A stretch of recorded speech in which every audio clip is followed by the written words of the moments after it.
Hi viewers, welcome to my kitchen. Banu Kaimanam. Banu கைமணத்தில் today special பருப்பு உருண்டை குழம்பு. இந்த ரெசிபி நான் எங்கள் அம்மா கிட்ட கற்றுக்கிட்டது. உதிரான சாதத்தில் நல்லெண்ணெய் விட்டோ அல்லது நெய் விட்டோ, எனக்கு நல்லெண்ணெய் விட்டு சாப்பிட்டா ரொம்ப பிடிக்கும். நெய் விட்டு சாப்பிட்டாலும் பிரமாதமாக இருக்கும். வாங்க அதை எப்படி பண்ணுறதுன்னு பார்க்கலாம். இப்போ தான் என்னோடய சேனலை ஃபஸ்ட் டைம் பார்க்குறீங்கன்னா பானு கைமணம் குக்கிங் சேனலுக்கு லைக் போடுங்க, வீடியோவை நிறைய ஷேர் பண்ணி விடுங்க, மறக்காமல் சேனலுக்கு சப்ஸ்கிரைப் பண்ணிக்கோங்க. வாங்க இப்போ நம்ம வீடியோக்குள்ளே போகலாம். ஒரு டம்ளர் அளவு டம்ளர் எடுத்துக்கோங்க. 3/4 டம்ளர் துவரம்பருப்பு, 1/4 டம்ளர் கடலைப்பருப்பு, ரெண்டும் 2 மணி நேரம் ஊற வச்சுருக்கேன். 2 அதில் நீட்டு வரமிளகா ஆட் பண்ணியிருக்கேன். இந்த உருண்டையில் உப்பு இருக்கணும், அதனால் ஒரு மிதமான உப்பு, பெருங்காய பவுடர் சேர்த்து கரகரன்னு அரைச்சிக்கோங்க. இந்த மாதிரி கரகரப்பாக இருக்கணும். ரொம்ப முழுன்னு அரைச்சிடாதீங்க. நல்ல கரகரப்பாக அரைச்சி எடுத்திங்கன்னா உருண்டையை நீங்கள் உடச்சி சாப்பிடும்போது மணலாக இருக்கும். கொத்தமல்லி தாராளமாக போடுங்க. ஒரு கைப்பிடி கொத்தமல்லி, நல்லா ஃப்ரெஷ்ஷான கொத்தமல்லி ஒரு கைப்பிடி ஆட் பண்ணிக்கோங்க. ஒரு பெரிய வெங்காயத்தில் நான் பாதி வெங்காயம் தான் சேர்த்துருக்கேன். பாருங்கள், பாதி வெங்காயம் சேர்த்துருக்கேன். ரொம்ப கம்மியான அளவில் சேர்த்திங்கன்னா ரொம்ப டேஸ்ட்டாக இருக்கும். நிறைய சாமான்களை போட்டு வச்சா மட்டும் சமையல் நல்லா இருந்துடாதுங்க. இந்த ரெசிபி நான் அம்மா கிட்ட கற்றுக்கிட்டது. எங்கள் அம்மா இதை ரொம்ப சூப்பராக செய்வாங்க.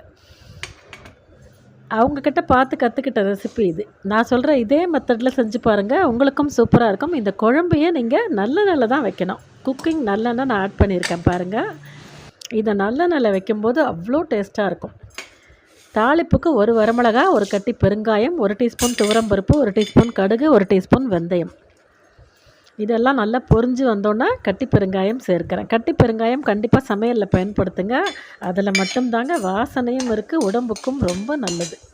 இந்த தூள் பெருங்காயத்தில் அவ்வளவு மனம் கிடையாது. கருவேப்பிலை, ஒரு அரைச்சி கருவேப்பிலை போட்டுக்கோங்க. 2 பழுத்து தக்காளி கரகரான்னு நடத்தி வச்சுருக்கேன் பச்சையாக, அதை நீங்கள் கண்டிப்பாக ஆட் பண்ணிக்கோங்க. இந்த மாதிரி தக்காளி ஆட் பண்ணி நீங்கள் குழம்பு வச்சாதான் குழம்பு கலர்ஃபுல்லாக இருக்கும். ரொம்ப டேஸ்ட்டு பார்த்திங்கன்னா பிரமாதமாக இருக்கும். இதே மெத்தடில் செஞ்சுட்டு உங்கள் ஃபீட்பேக்கை கமெண்ட்டில் மறக்காமல் சொல்லுங்கள். இதில் 2.5 ஸ்பூன் சாம்பார் பொடி, 1 சிட்டிகை மஞ்சள் பொடி, இந்த தக்காளி கூட சேர்த்து ஒரு 5 நிமிஷம் நல்லா குக் பண்ணுங்கள். இந்த தக்காளி கூட இந்த மிளகா பொடியை சேர்த்து வதக்கும் போது அவ்வளோ மணமாக இருக்கும். ரொம்ப சூப்பராக இருக்கும் இந்த குழம்பு. இந்த குழம்பு தயிர் சாதத்துக்கு தொட்டுக்கிட்டு சாப்பிட்டிங்கன்னா சூப்பராக இருக்குங்க. வேறு தொட்டுக்க எதுவுமே வேண்டாம், அவ்வளோ பிரமாதமாக இருக்கும். ஒரு சின்ன எலுமிச்சை பழம் சைஸ் புளி இந்த மாதிரி நேர்க்க கரைச்சி வச்சுருக்கேன். இந்த குழம்பை இந்த மாதிரி குழுவான பாத்திரத்தில், நல்ல குழுவான கடாயில் தான் நீங்கள் வைக்கணும். அப்போ தான் அந்த உருண்டை முழுகி நல்லா வெந்து வரும். இந்த குழம்பு வைக்கும்போது அவ்வளோ ஹாப்பியாக இருக்குங்க. அப்படியே ஜிஜும்பா மேஜிக் மாதிரி அது அப்படியே உருண்டு மேலே வரும். பார்க்க அவ்வளோ பியூட்டிஃபுல்லாக இருக்கும். ஒரு 5 நிமிஷம் குழம்பு கொதிக்கட்டும். மிளகாப்பொடி வாசனை, புளி வாசனை கொஞ்சம் போகட்டும். எடுத்தோடனே உருண்டையை போட்டுறாதீங்க. ஒரு 10 நிமிஷமாவது குழம்பு நல்லா தளன்னு கொதிக்க வைங்க. அதை கொதிக்க வச்சுட்டு அதுக்கப்புறம் உருண்டையை போடுங்க. நான் பச்சையாக கரகரன்னு அரைச்சி அப்படியே தான் போடுறேன். இதில் நான் அரிசி கூட சேர்க்கலை. கண்டிப்பாக பச்சரிசி மாவோ நீங்கள் எதுவுமே சேர்க்க வேண்டாம். அப்படி சேர்த்திங்க அப்படின்னா அந்த உருண்டை கல் உருண்டை மாதிரி ஆகிடும். அதனால் நான் எதுவுமே சேர்க்கலை. அப்படியே கரகரன்னு இதை அரைச்சி இதில் கொத்தமல்லி, வெங்காயம் எல்லாம் போட்டு, உங்களுக்கு பிடிக்கும்னா பூண்டு, சோம்பெல்லாம் போட்டுக்கோங்க. நான் அதை போடலை. பெருங்காய பவுட்ரு வாசனைக்கு போட்டிருக்கேன், அவ்வளவுதான். சோம்பு வாசனை என் குட்டி பொண்ணுக்கு பிடிக்காது, அதனால் நான் சேர்க்க மாட்டேன்.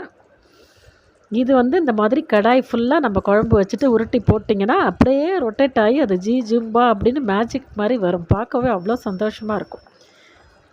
இந்த தக்காளி எதுக்காக நீங்கள் அரைச்சி விட சொல்கிறேன் அப்படின்னா, டேஸ்ட்டு கொடுக்கும். குழம்பு கண்டிப்பாக ஒரு திக்னஸ் கொடுக்கும். அதுக்காக தான் தக்காளி அரைச்சி வைங்க அப்படின்னு சொல்கிறேன். மற்றபடி நான் வெங்காயமெல்லாம் குழம்புல சேர்க்கவே இல்லை. நீங்கள் பார்த்துருப்பீங்க, ஒரு பாதி வெங்காயம் பருப்பு உருண்டையில் மட்டும்தான் சேர்த்துருக்கேன். ரொம்ப பிரமாதமாக இருக்கும். செஞ்சு பார்த்துட்டு உங்களுக்கு எப்படி வந்ததுங்கிற உங்கள் ஃபீட்பேக்கை எனக்கு மறக்காமல் கமெண்ட் செக்ஷனில் சொல்லுங்கள்.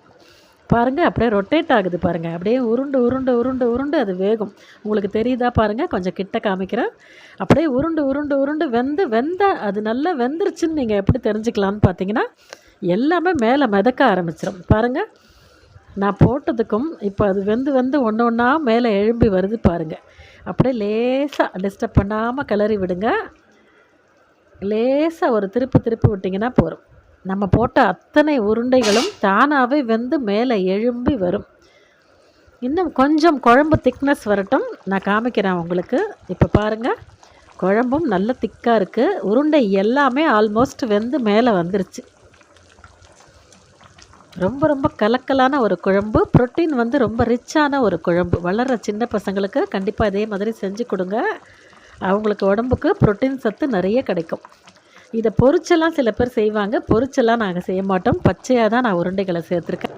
அரிசி மாவெல்லாம் சேர்க்காம தான் நான் உங்களுக்கு வச்சு காமிச்சிருக்கேன். ரொம்ப சூப்பராக இருக்கும். உருண்டை கொஞ்சம் கூட உடையாது. ஓகே வியூவர்ஸ், இந்த பருப்பு உருண்டை குழம்பு வீடியோ பிடிச்சிருந்தது அப்படின்னா நம்ம பானுகா மேடம் சேனலை லைக் பண்ணி ஷேர் பண்ணி மறக்காமல் சப்ஸ்கிரைப் பண்ணிக்கோங்க. ஓகே வியூவர்ஸ், தேங்க்ஸ் ஃபார் வாட்சிங்.